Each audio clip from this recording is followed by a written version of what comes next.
Hi everybody, I'm Samurai Sam. And if you know me very well at all, you probably already know that I have this super cool game room. I've collected video games for like most of my life, and living in this house I was able to have this room to like construct kind of my dream game room with the ideal setup, all the consoles I want, all the games on shelves that look nice, and I'm so happy with how it's turned out. I've been in this house for about like almost 10 years now. Oh my goodness. And you know, when I first moved in, it didn't look anything like this. Over the years, I've kind of like tweaked things and moved stuff and gotten new shelves and all kinds of stuff. And like, I think this is gonna be kind of the setup that I'm probably gonna have generally for a long time. I mean, there's always little tweaks that I make, but I am really happy with how this game room currently is. And I realized that I haven't actually done like a video tour proper in quite a long time. I'm overdue for it, and I haven't done one, I don't think with this layout. Like, I used to have the TVs on this wall here. There's actually a bunch of outlets behind these shelves here. And so, like, there was a lot of unused space kind of toward the back. Like, I didn't have a couch in here because I couldn't really fit one with everybody looking this way to the TVs. And so, like, a few years ago, I completely rearranged everything, and I think it's way better now. I mean, there's actually some drawbacks to this setup, but it's pretty darn nice, I'm not gonna lie. So basically just what I'm gonna do here is I'm gonna kind of give you an overview of like the stuff I have. I mean, I can't talk at length about everything because then we'd just be here like all day and all night. I don't know, maybe I'll do more. I have in the past done videos where like, oh, I'm gonna just briefly talk about all my Super Nintendo games. Well, I don't know, I could probably do something like that again, but this video is just gonna be kind of an overview of what I have and like what things are and like how I set things up, just for fun, and just so like people can see what I have, and like, I don't know, maybe I'll give you ideas for like how you want to build your game room, or maybe not. But yeah, let's just start off with like the setup here. What is currently plugged in and hooked up, and what consoles do I got, and all that kind of stuff. So this CRT TV right here, I think last time I did a game room video, I think I didn't have this one. I had a different one that was actually a little bit bigger, but this one's actually a little better. And I actually found this on the side of the road, like one of my like fairly close by neighbors was just getting rid of it. And it's a great TV. And on top of that, I have actually gotten it RGB modded, so the picture is even nicer. If you're like, RGB modded, what does that mean? Well, RGB is basically the nicest video quality for standard definition, like before HD was a thing. But the weird part with RGB is that we didn't really have it in America. Like, the best video output, like, or plug, or whatever you would call it, I'm not an expert, but like the best thing we had back then was like something called S-Video. Like, an S-Video cable in America was kind of the best video cable you could buy for your consoles back in the day. But RGB is something that was more of a Japan and Europe thing. And like, so American TVs weren't built to have it, but there are people in America who know how to mod TVs so that they can use it. And so I have in the back here, these are called SCART cables right here. These output both an RGB signal and the audio. So like, this is an all-in-one cable. And there's now an input for SCART cables in the back of this TV that wasn't there before, thanks to the guy who modded it. Very, very happy I did that. The color is very nice and vibrant, beautiful, it's crisp. So very, very happy to have a good CRT TV for old school gaming. If you look at consoles down here, I've got this NES here is actually, believe it or not, like just completely for show. Like, it does work fully, but it's not hooked up. There's no cables in the back. I just have it here because I want to display it. How do I play NES cartridges, you ask? Well, I'll get to that in a bit. But yeah, like this Super Nintendo right here is like actually my go-to machine if I want to play Super Nintendo games. And you might notice that I have this cartridge here called the FX Pack. I, in the last few years, have kind of gotten into finding alternative ways to play games on my old consoles. Like, this is something called a flash card. So basically I can put an SD card that has like the ROMs of the games that I want to play on it, and I insert the SD card into the pack, and then I can just load it from there. So like, if I have like a cartridge that's suddenly not working or save battery's dead or something, I can just use this instead. So like, it's a good backup. And for like old CD consoles, you know, the lasers are prone to dying. It's easy for those systems to kind of like the disc reading lasers to go bad, so you suddenly can't play your discs. And I have, for different consoles, I have different ways of getting around that. By the way, here's my Sega Genesis. I've had this one, I think, for a very long time. I think this might be the same one I got when I was like 12 years old, possibly. Back in like the early 2000s when I got it for cheap. This is a Genesis flash cart, and what's cool about this is that it also plays Sega CD games. So here's my Sega CD, which currently does still read discs last time I checked. It does work, although it's like, I think it's a little bit finicky, but it does work. Like, I could use it, but like, I honestly, like, the Mega SD, the flash card is a little more reliable, I think, so I mostly just use that. Here is a Japanese Sega Saturn. I got a Japanese one because the Saturn actually sold pretty well in Japan, and it's more common. But I have something, I'm not going to show you the thing, but I have a thing plugged into the back that can load games straight off an SD card. For a disc-based console, those are called ODEs, or optical drive emulators. You also notice that I like to keep a system's controller like right there with it, so that way if I want to like play the system, I can just easily just grab the controller. I don't have to like go on the shelf and find like a bin with the controllers in or anything. It's just, they're right here ready to go. I kind of like that. Over here we got Nintendo 64. And this right here is for a more modern accessory, like a modern, like recently made wireless controller that's built for the N64, which is really cool. They've got a flash card for the 64 right here as well in EverDrive. And you'll notice below here I have a Nintendo 64 disk drive. This was a peripheral that only came out in Japan, and it was supposed to be like a big thing for the 64, but it wound up being in like development hell, and it just it's a kind of a surprise that it even came out at all instead of just being canceled. But it has like one particular thing on it that I really wanted. That's why I got one many years ago, because I'm a big F-Zero fan. Unfortunately, this 64DD is currently not reading the discs, so that's gonna have to be fixed, although I'm cautiously quite optimistic that somebody can fix it. I think it is fixable. Like, the system powers on just fine. It just has to have a little something on the inside, like tweaked or something. Two Sega Dreamcasts here. Why do I have two? It's because to put an ODE in a Dreamcast, you have to take out the disc reader lens, and I do want like a Dreamcast that can read games off of an SD card, but I also want to have one that can read real Dreamcast discs, so that's why I have two. Looks kind of weird having them stacked on top of each other, but they're actually not both plugged in at the same time. I have to like pull out the plugs in the back or whatever if I want to switch, but oh well, I'm okay with that. This right here is the newest system to the collection. It's the Retro Remake Super Station 1, and this thing is very exciting. It's actually something called a Mister, which I'm not going to get into what a Mister is now in this video, but it can play all kinds of like old school systems. Like, this is actually currently the machine that's currently running Super Mario Brothers here on the screen. I mainly actually wanted this because it can play PlayStation 1 discs with this dock here, and it also has you'll see controller slots and memory card slots for PlayStation 1. So I'm kind of having it as primarily a PlayStation 1 machine, although I can have it do other things too, which is very exciting. And there's all kinds of like options and customizations you can do that are really cool. So I'm very happy with my Super Station 1. That might be the last actual gaming machine I buy for a long time, possibly, because like I'm pretty happy with what I got at the moment. Moving over to this side here, this TV I've had for quite a number of years now. It's a Sharp HD TV. It's from like, I think it's from like 2010 or that era. And I really like this era of HD TV because it has all the old inputs in the back that I want to hook up basically whatever old school console I want if I need it.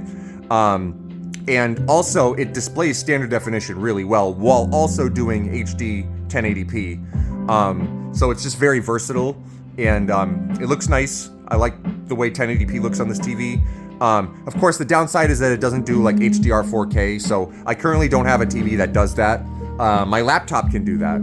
So like if I really want something in like 4K, I can use my laptop. Like I play games on Steam now as one of my primary gaming platforms. So, I've played around with the idea of just having a third TV, like a 4K TV right here.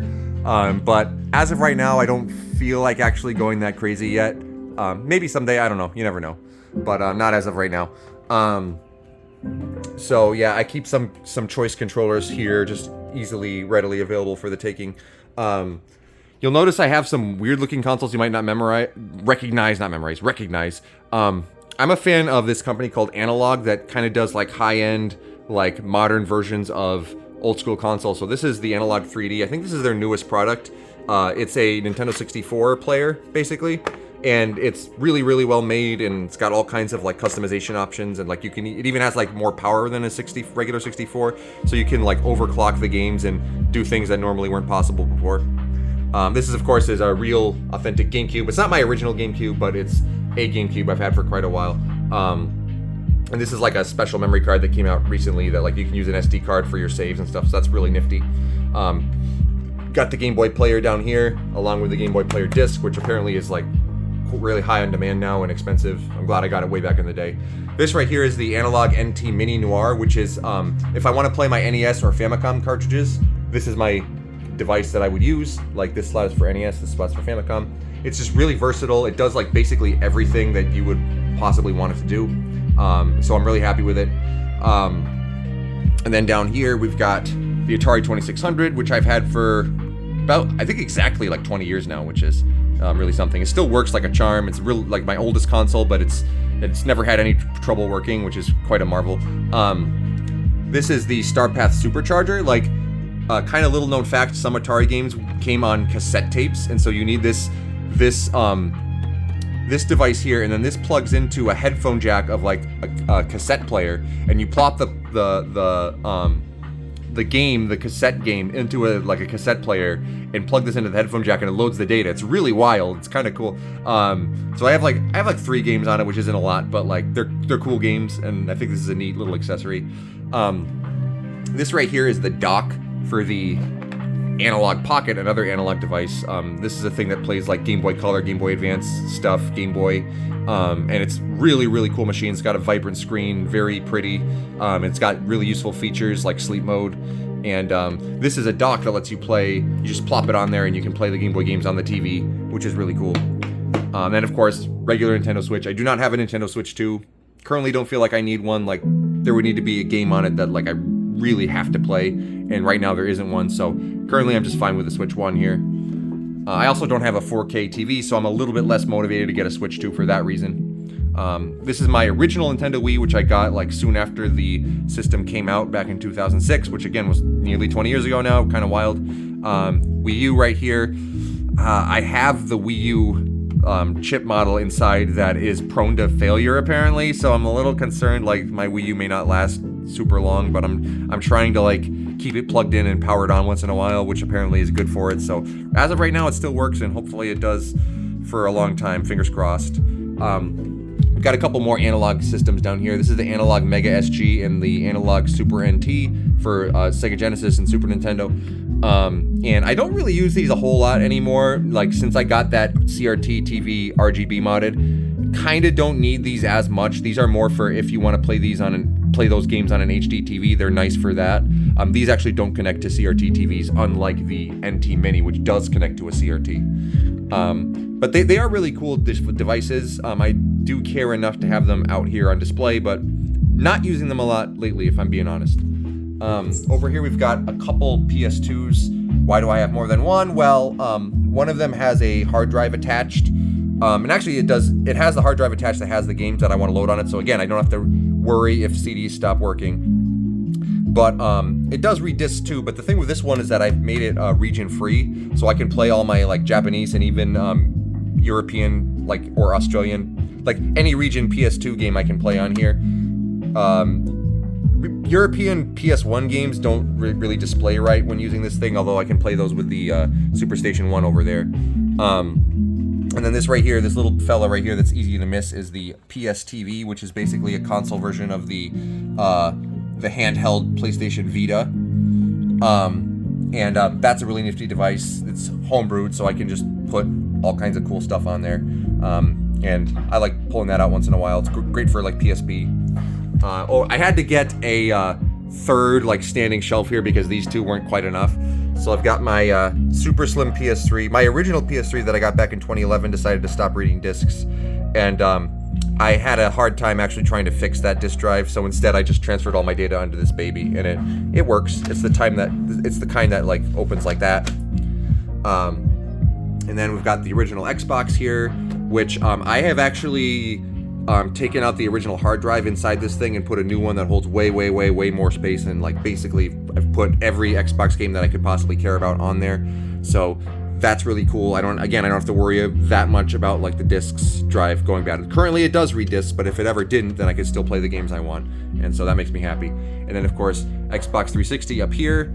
My original 360, like the white kind, like it never got the red ring of death, but it eventually just stopped reading discs, which was unfortunate. So I had to like switch to a different one. This right here is a switcher for systems that use component cables like these back here.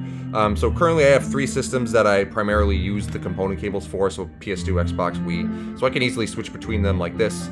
Over here, I have so many HDMI devices, so I have not 1 but 2 switchers with like a bunch of HDMI devices plugged in, so I can just easily swap between them. My TV itself has 4 ports natively, so I already have like a few options there, and then these each have 5, so a lot of HDMI can be plugged in at the same time, which is what I like.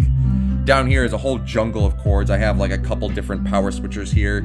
I have to like kneel all the way down here to like flip them on and off, but it works. Like I like to have things like plugged in, ready to go at any time, so like I don't have to like pull things out of the closet. So I do prefer having it this way, as opposed to like less wires but less things set up. And then over here I actually have like a paper on the wall to tell me like which switches turn on which consoles and stuff like that. So yeah, that is the basic like setup that I've got. But now let's take a look over here and see what we got. We've got I got this very recently, this Fightbox like arcade controller. It's got like a knob and a trackball. Great for like arcade stuff. Love it. And over here, I used to keep like a bunch of random things in these bins, and now I've basically exclusively made it all controllers, as you can see here. I had controllers like in a different area, which I'll show you later.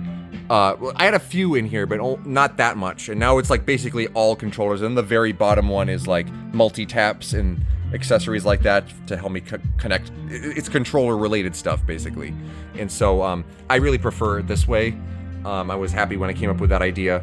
See, I'm still like kind of sometimes rethinking the way I do things here. And maybe in a few years I'll do another one of these videos and you'll see how I've changed things. But yeah, so here are like the game shelves. So if we start up here, we've got NES games here. Of course, the ones with the box down here, and the ones that are loose cartridges up here.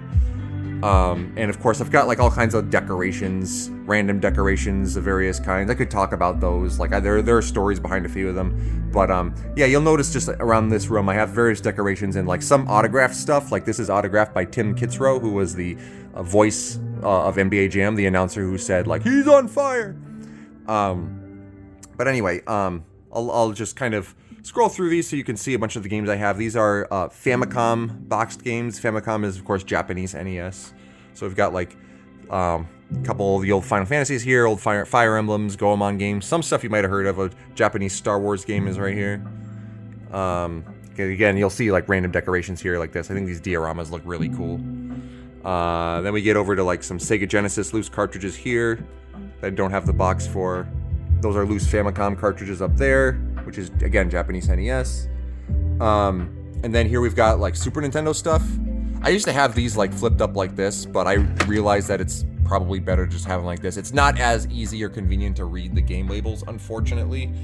But I think I just prefer it this way. Like, you can actually read the labels fine if you just, like, walk up to them, but showing them here to you on video is a little bit difficult. But yeah, Super Nintendo is actually the system that I currently have the most physical games for. Like, if you count digital, it would be like Switch, or like if you count PC, like I mean, you get all kinds of random free stuff on PC. So, but hopefully you can actually read some of these game titles here. I think you can. At least I would be able to see them and like know, oh, I recognize that wording. But you know, if you're not that familiar with Super Nintendo, it might not be so easy. But I'll just like kind of scroll here so you can kind of get a view of what I got here. And of course we get to Japanese Super Famicom, basically Japanese Super Nintendo games. These unfortunately don't have the end labels, so you can't just easily see what they are. Previous owner put a name up there for that, but I'm not the type of person that really does that. Then we got Nintendo 64, which also does not have end labels. And then actually Here are some boxed Nintendo 64 games, like a lot of like the most notable titles I have in the box, which is really cool. I used to have these boxed games like in a completely different part of the room, and then I realized, no, that's stupid. I can totally just have them right here with the cartridges, and I like that way more. Yeah, I'm really happy to have all these.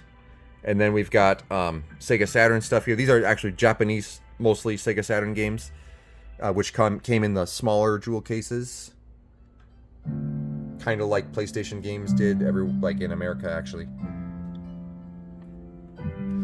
But American Sega Saturn games came in these larger jewel cases that are kind of unique. And then over here, these are a few European Sega Saturn games, which, well, there's different packaging that European Saturn games came in. Some of these have like, actually, are all of these like that? Yeah, these are all the cardboard box kind. This is some of the worst video game packaging I have ever seen. No exaggeration. Like, these are like two not cinder blocks, but just two like rectangles of plastic that are held together by this really flimsy cardboard, and it's like so bad. And the glue that holds it together after all these years has like kind of worn out. So like, if I just were to open this up, it would just like come apart. Yeah, it's kind of lame, but whatever. The American box arts are the American boxes are better, even though they are flawed as well. Like, they're prone to cracking, and they cause the manuals to kind of become warped over time if you store them a certain way. I am so glad that I got these Saturn games when I did, like in the early 2000s, because like with the prices for some of these games now is just so ridiculous. Like, if I were starting over right now, there's no way in the world I would have all these. I got them back when it was time to get them, basically. And then we've got not a whole lot for Sega CD over there, but a few heavy hitters, a few games that I really like that are not that easy to come by, at least not for reasonable prices anyway. And then my Sega Dreamcast collection is, again, pretty modest, not a whole lot. I've never like gone all in on the Dreamcast in terms of like just buying all the games. Part of that is just because a lot of the ones I'm interested in got ported or remade onto newer systems, so it'd be cool to have the Dreamcast versions, but I don't feel like it's strictly necessary. Some random things here, like a few Japanese Nintendo 64 games over here, because these boxes didn't quite fit. They're different sizes than the American boxes. We've got a few early... oh, actually, this isn't turned the right way. A friend of mine put that in wrong. A few of the early PlayStation 1 games I had, these long boxes, are right here. These are my two Nintendo 64 DD games. This is the reason I bought my 64 DD right here. We've got the Fire Emblem Fates Special Edition, which is a 3DS game. This is a cartridge of Castlevania 2 signed by some internet personalities like the AVGN and the Pat the NES Punk. Again, I have like a bunch of random like autographed stuff. Let's take a look at PlayStation 1 over here. Got a whole bunch of American PlayStation 1 games. I'll just take a minute and just kind of scroll to give you a look at them. Oop. Get back in there. Trying to escape.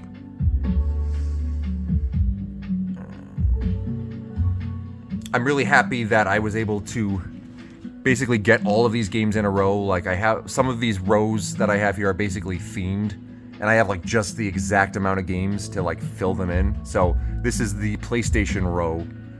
The way I had the game room set up before I rearranged everything, I couldn't have all these games in one row like this.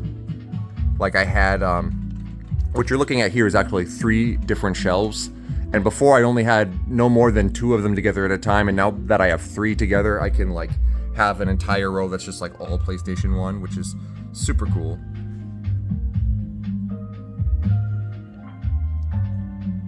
And then once we get to the end here, we've got some Japanese PS1 games, which came in actually a couple different kinds of cases, which is kind of weird. I'm kind of interested in starting to collect like European PlayStation 1 games now that I have a good way to actually play them with the Superstation 1, because like it's weirdly hard to properly play like European PS1 discs in America, but like now I have a way, so I might collect some of those at some point. But currently I don't have them. Here we've got the Xbox row, so we've got original Xbox to start with here, and then that's going to transition into Xbox 360 games.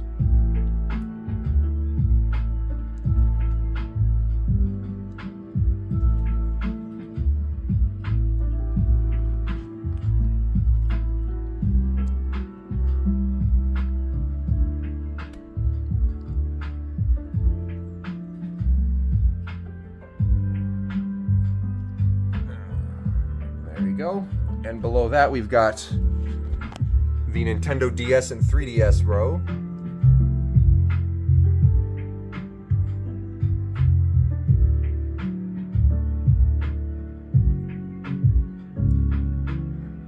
While I'm showing you these, I figured I'll just mention I don't actually do a lot of collecting anymore. I did like the bulk of my collecting between from 2012 to 2018 or 19 is when I bought the majority of my games. And by that point, I realized that I kind of had most of what was on my bucket list. And then the pandemic happened, and that really made me feel I don't really need to buy games a whole lot anymore.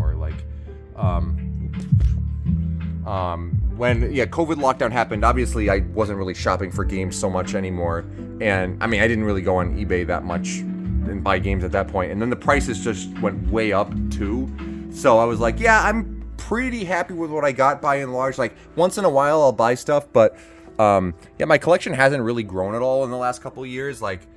I've bought some games, but I've also sold some games. I actually could downsize a little bit. Oh, by the way, this is Game Boy right here. We got Game Boy, and then it's going to transition into Game Boy Color, then Game Boy Advance. So this is kind of the Game Boy row. My collection is not complete. That's not the right word, but it's mostly about the size that I want it to be. And I have most of the big items that I would really want. There's always going to be some cool stuff that I kind of wish I had. And some stuff that would be great to have, but I just don't feel like spending the large sum of money that it would cost to get them.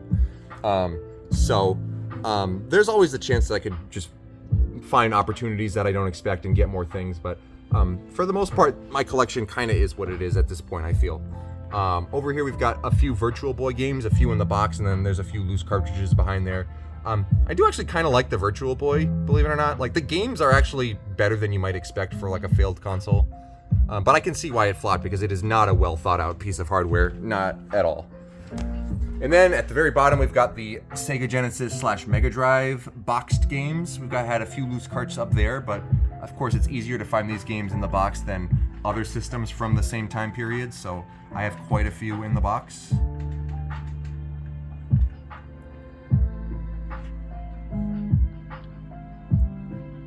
And of course, I have plenty to say about a lot of these games. I'm just not slowing down to talk about the game so much just because, boy, that would take way too long. I have so much to say. I actually have a blog, if you're not aware, about my collection essentials, where I talk about the games in this collection that I truly consider essential, a core canonical part of the collection that I really wouldn't want to get rid of unless I really had to.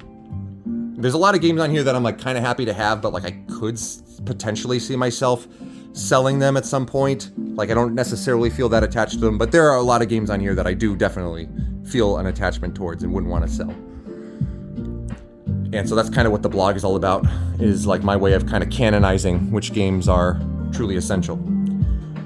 I guess I'll include a link to the blog in the description of this video now that I think about it. I wasn't planning on doing that, but I guess it makes sense. Over here we've got a kind of a standalone shelf. Remember I told you these is actually 3 different shelves. This is what it looks like just on its own right here. Actually in this little pit right here is where I've newly decided to keep my light gun accessories. Excuse me for showing my feet. I really like light gun games, and this is not the prettiest way to store these light guns, but it's a nice and accessible, quick way to grab them if I want to use them. And I do use them. I do think light gun games are a lot of fun. And so we've got PlayStation 2, starting with my North American titles. I suppose I think all of the Americas, North and South America, I think they're both the same region as far as video game releases are concerned, for the most part. Not 100%, but mostly. And then once I get to the end here, you'll see I have I do in fact have some European PS2 games now. Actually, European and Australian. I have Europe and Australia are weirdly the same region. They're the PAL region.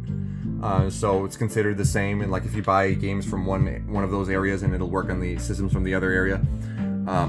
So yeah, these are you'll see from the blue cases, these are my PAL region PS2 games that I currently have. And then there's weirdly one more down here, kind of awkward that it's isolated, but one more of those, and then we have the Japanese PS2 games. We've got here we've got some rhythm games, some RPGs, and some like compilation discs, a bunch of stuff here. And this is actually an American game as well. And here we have Nintendo GameCube, which again I collected for GameCube like at the exact perfect time when the games were like the cheapest they ever will be in history. So I'm really happy that I did that. Like back kind of when GameStop was getting rid of them. And yeah, I actually do have a few European releases over here that weirdly the GameCube logo is like on the opposite side than on the American versions of the boxes. And these 4 here are Japanese GameCube games, which come in completely different cases than American or European games. They're these like little like cardboard sleeves over a piece of plastic. It's kind of weird. Not sure why they did it that way. And then we got Nintendo Wii.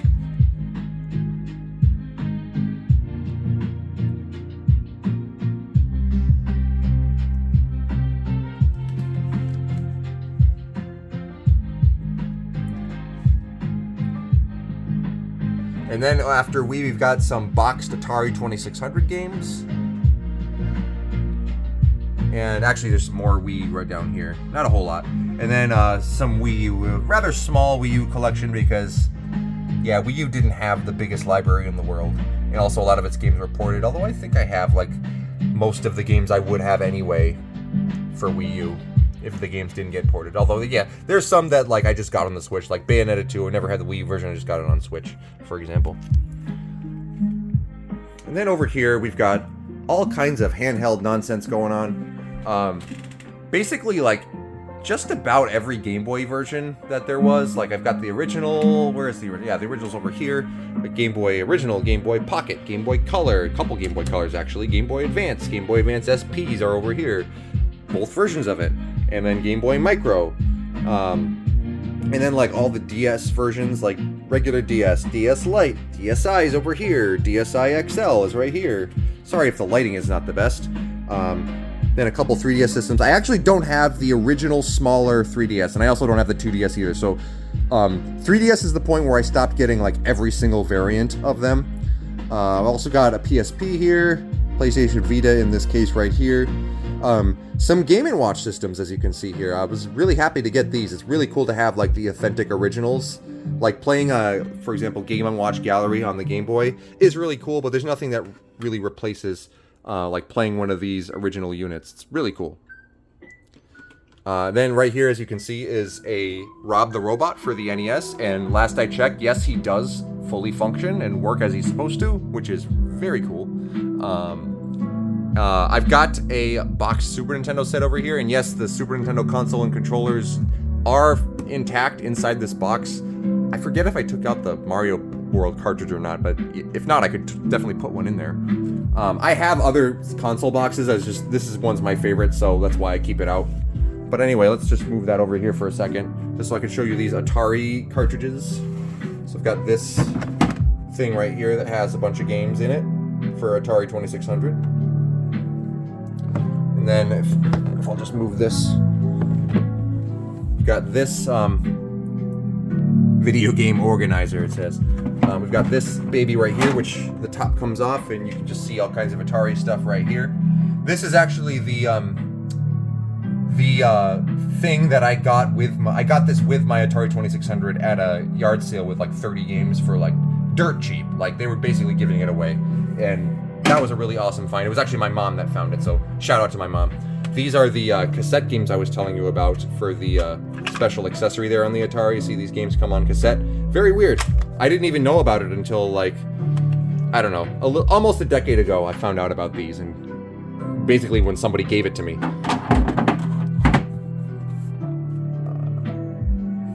And then over here, so these Game Boy and Game Boy Advance loose cartridges, these are on nail polish racks. Like these racks are not originally meant for Game Boy cartridges. That's just, they just happen to work really well. They're for nail polish, but it works.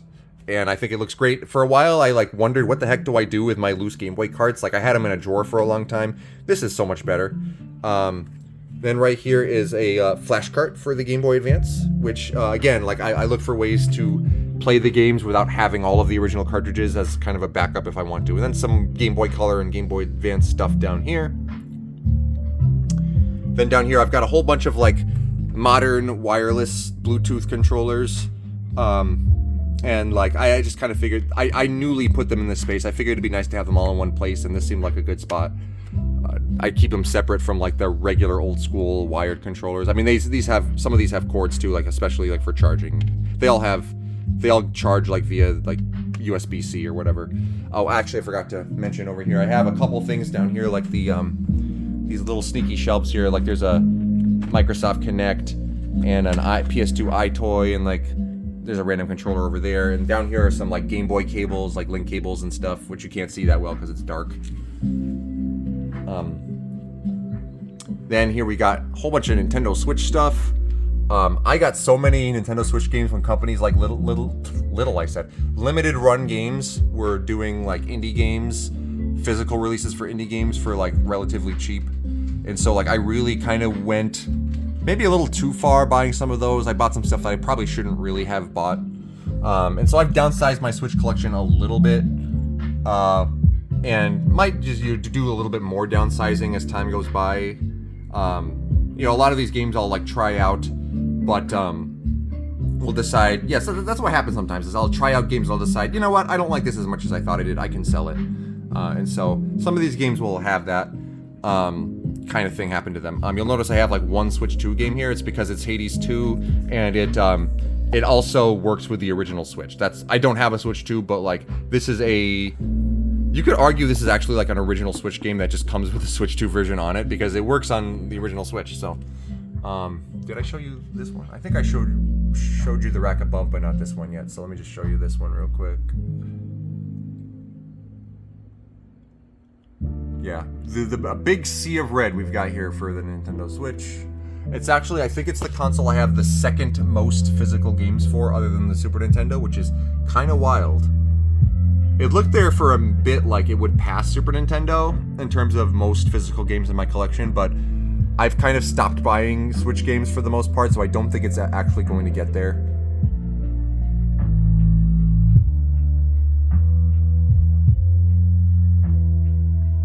And that's it for Switch. Then we've got like an Oculus Quest here in this case that I might not keep. I haven't powered it on in like multiple years, so VR is pretty cool, but like it's a virtual reality headset thing, and it's pretty cool, but like I'm just not quite into it enough to like really use it, honestly.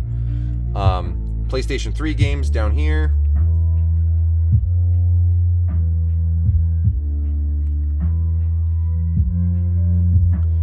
And then finally a few here. And then we've got just a few PlayStation Vita titles. Not a ton. And then PSP.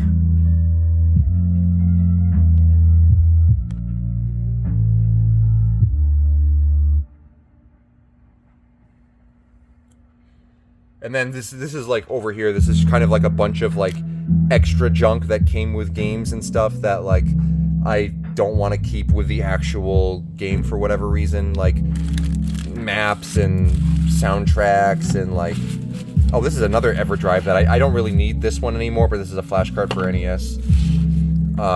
Actually, it's Famicom. It's technically Famicom, but you know, it's NES and Famicom. And so, before I get to my favorite part of the room, let me just pull out here, pull that back so I can open this closet. I'll show you that I just have a whole bunch of stuff in this closet. There's like various system boxes here, some like rhythm game accessories. We've got a Steel Battalion controller in there. We've got like cords and cables for different consoles, and some boxes up here, and some like mats like the NES track and field mat and like a dance pad. So yeah, this closet is kind of where I stash things. I kind of wish I had just a little bit more room so I could like display system boxes better, but I just work with what I got. And then finally, this is my favorite thing, is the Super Nintendo white shelf. Super Nintendo is my favorite console, and it was my first one growing up. And I'm very, very happy to have all these complete in box Super Nintendo games. This up here is a Spain release, big box release of Secret of Evermore that I'm really happy to have. This is a childhood game of mine, and I was really happy to get this. There's also one for Illusion of Gaia, but that one's a lot harder to find and more expensive, so I don't know if I'll ever have that one, but it would be very, very cool to have. But yeah, feast your eyes upon these complete in box Super Nintendo games. My favorite part of this room. I don't have every single cool favorite Super Nintendo game of mine in the box. There are some very expensive ones that would love to have, but just don't feel like spending the money. So that's all right though. It's still absolutely wonderful. I'm so happy to have all these games. And then these here are PAL Region Super Nintendo games, which came in all kinds of different colors, as you can see. And then these here are Super Famicom or Japanese Super Nintendo games, which come in completely different boxes that are like, actually seems like similar material, but different shape and everything. I got a whole bunch of those as well.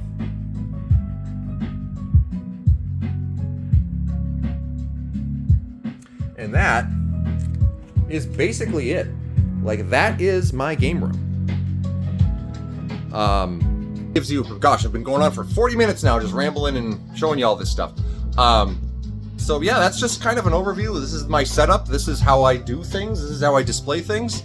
And if you've made it this far, I hope you've enjoyed. I hope if you live in my area, I'd love to have you. I like to have people over and hang out in the game room. It's a lot of fun. And whether or not you're here or somewhere completely different, I hope like you just enjoyed giving this a look and maybe giving you some ideas for how you want your collection to be. Yeah, thank you for watching, and I hope you guys enjoy your gaming lives and just lives in general. Guys, be good to each other, and keep your head up and enjoy video games. I'm Samurai Sam. I'm signing off. Until next time, take care.